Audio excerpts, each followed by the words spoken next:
आदाब, नमस्कार, अस्सलाम वालेकुम नाज़रीन। पल पल न्यूज़ के न्यूज़ रूम से मैं हूं आपके साथ नदीम अकरम।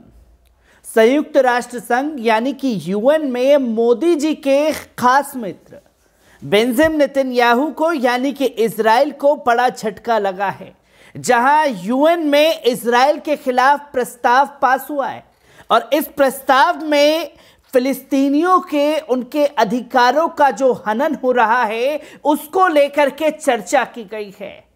और सबसे बड़ा जो झटका लगा है वो भारत सरकार से बेंजामिन नेतन्याहू को लगा है, क्योंकि तमाम अंधभक्त जब जंग छिड़ती है फिलिस्तीन और इजराइल के बीच में तो आई लव इजराइल का ट्रेंड चलाते हैं।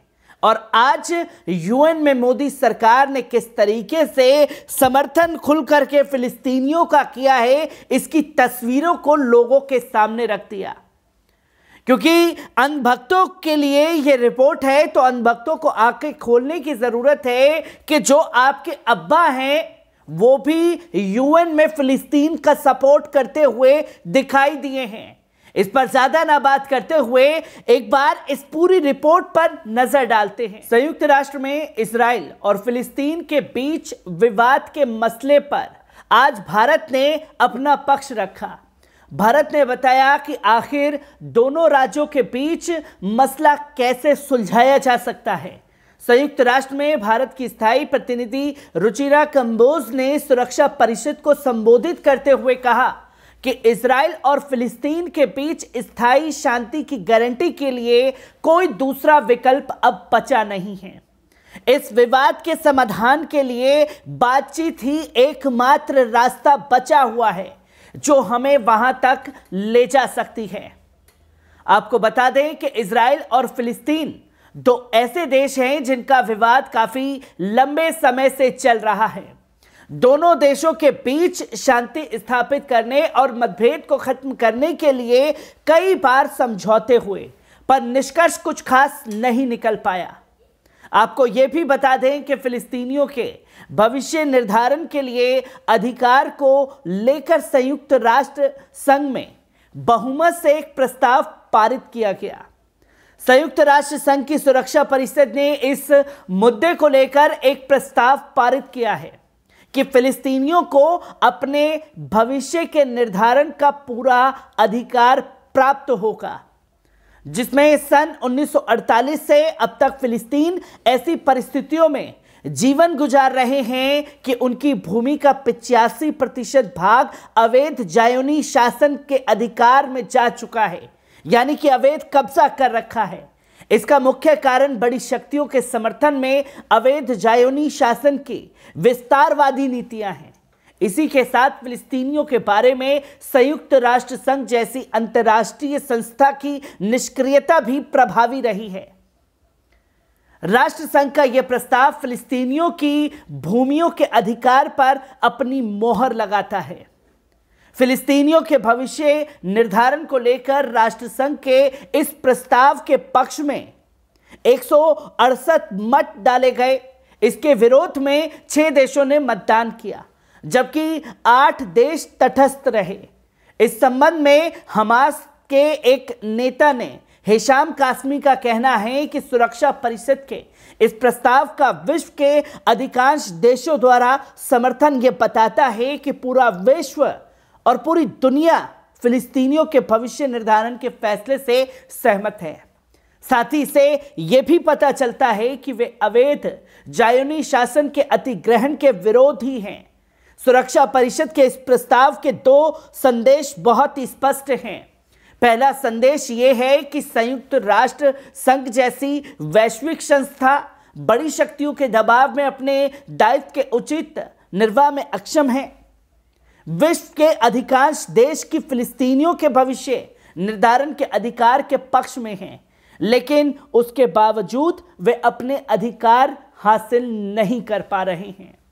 यह वैचारिक परिषद 3 महाशक्तियों अर्थात अमेरिका, ब्रिटेन और फ्रांस जैसे सुरक्षा परिषदों के स्थायी सदस्यों की मनमानी के कारण अपनी ड्यूटी उचित ढंग से नहीं निभा पा रहे हैं। इसका दूसरा संदेश यह है कि फिलिस्तीनियों के भविष्य के निर्धारण के बारे में सुरक्षा परिषद का प्रस्ताव एक हिसाब से तो महत्वपूर्ण दिखाई दे रहा है, किंतु यह बाध्यकारी नहीं है। सुरक्षा परिषद ने इससे पहले भी फिलिस्तीनियों के समर्थन में कई प्रस्ताव पारित किए हैं, किंतु उनका कोई भी प्रस्ताव फिलिस्तीनियों पर नहीं पड़ा है। राष्ट्र संघ केवल उसी समय अपनी रक्षात्मक हालात से बाहर आ सकता है जब वे पूरी सक्रियता के साथ अपने दायित्वों का निर्वाह करे।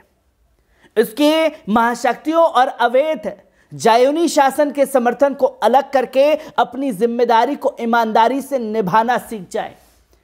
इसी बीच फिलिस्तीनियों की स्वशासित सरकार के विदेश मंत्री रियाज अल-मलिक ने संयुक्त राष्ट्र संघ के सदस्य देशों से मांग की है कि वे फिलिस्तीनियों के अधिकारों का समर्थन करने के साथ ही उनको उनके अधिकार दिलाने में व्यवहारिक कार्रवाई अवश्य करें।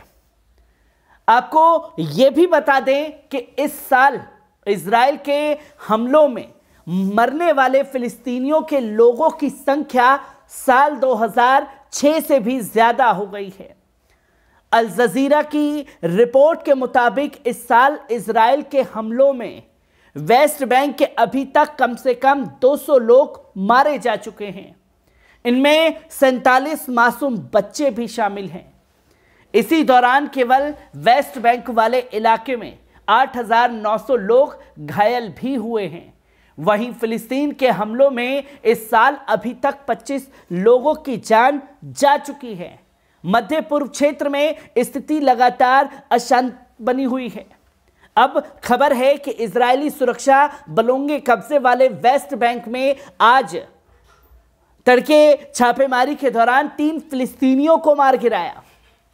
फिलिस्तीन के स्वास्थ्य मंत्री ने इजरायली की ओर से की गई फायरिंग में मारे गए लोगों के बारे में जानकारी भी दी। हत्या के विरोध में फिलिस्तीनी लोगों ने एक दिन का बंद का ऐलान भी कर दिया। इजरायली बलों ने नॉर्थ वेस्ट में जेनिन शहर और उसके शरणार्थी शिविरों को निशाना बनाया। इस क्षेत्र को फिलिस्तीन देशद्रोहियों का गढ़ माना जाता है और इजराइल ने हाल के महीनों में इन इलाकों में अपनी छापेमारी भी तेज कर दी है। अधिकारी फिलिस्तीन समाचार एजेंसी ने बताया कि जेनिन के निवासियों ने और इजरायली सेना के बीच कई बार टकराव और हिंसक झड़पें हुई, जो कि सोशल मीडिया पर प्रसारित पुरानी तस्वीरों में 3 में से 2 फिलिस्तीनियों को दिखाया गया है। ये जो फायरिंग में मारे गए थे, फिलिस्तीनी मीडिया ने जेनिन शहर में इजराइल की ओर से हुई फायरिंग में नुकसान हुए एम्बुलेंस की तस्वीरों को भी दुनिया के सामने रखा।